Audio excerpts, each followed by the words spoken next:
Hi అండి, నమస్తే. అందరూ బాగున్నారా? ఇవాల్టి వీడియోలో దొండకాయ పచ్చడి ఎలా రెడీ చేయాలో చూద్దాం. ముందుగా స్టవ్ ఆన్ చేసుకుని మూకుడు పెట్టుకోవాలి. మూకుడు వేడైన తర్వాత ఒక స్పూను ఆయిల్ వేసుకోవాలి.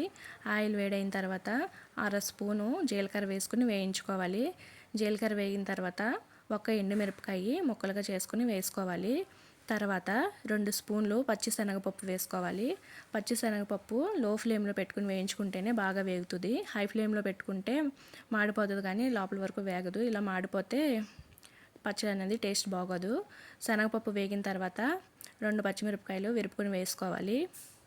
తర్వాత వెల్లుల్లిపాయలు వేసుకోవాలి. వెల్లుల్లిపాయలు తర్వాత ఇక్కడ 3 రెమ్మల కరివేపాకు కడుక్కొని తుంచుకొని వేసుకున్నాను.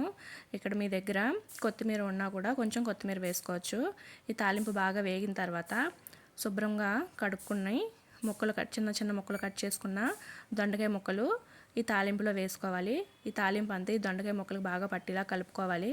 ఇలా కలుపుకున్న తర్వాత ఇందులో కొంచెం ఒక స్పూన్ వరకు సాల్ట్ పడుతుంది. సాల్ట్ వేసుకుని బాగా కలుపుకొని మూత పెట్టుకోండి.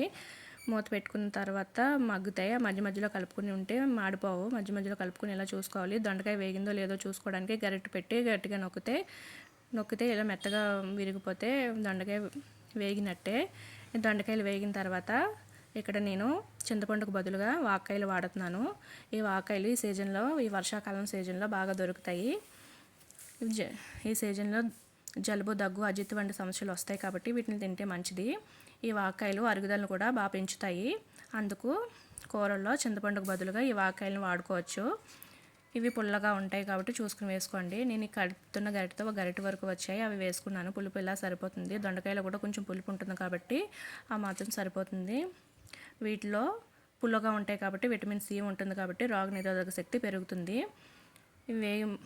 ఇప్పుడు వాక్కాయలు కూడా వేగిన తర్వాత స్టవ్ ఆఫ్ చేసుకోవాలి. ఇంకా వేగింది కదా, గరిటెతో పెట్టి నొక్కితే మగ్గిపోయినాయి. స్టవ్ ఆఫ్ చేసుకుని చల్లారి పెట్టుకోవాలి. చల్లారిన తర్వాత మిక్సీ పట్టుకోవచ్చు. ఈ వాక్కాయలు తింటే ఆందోళన కూడా తగ్గుతాయంట. ఇది ఫీల్ గుడ్ ఫ్యాక్టర్ని పెంచుతాయి. ఇప్పుడు ఇది చల్లారిన తర్వాత మిక్సీ జార్లో తీసుకుని మిక్సీ పట్టుకోవాలి. ఇక్కడ సాల్ట్ అది సరిపోతే కొంచెం సాల్ట్ అడ్జస్ట్ చేసుకోవచ్చు. నేను ఇందులో వాటర్ వేయకుండా మిక్సీ పట్టుకుంటున్నాను. నేను బరకగానే పట్టుకుంటున్నాను, అంటే కచ్చపచ్చగా మిక్సీ పడుతున్నాను. మీకు బాగా మెత్తగా కావాలంటే మెత్తగా కూడా పట్టుకోవచ్చు. ఇవి దొరికినంతకాలం ప్రతిరోజు ఆహారంలో చేర్చుకుంటే మంచిది. నా ఛానల్ ఈరోజు చూసినట్లయితే లైక్ చేయండి, సబ్స్క్రైబ్ చేయండి. అంతే, టేస్టీ అయిన పచ్చడి రెడీ అయింది. Thank you.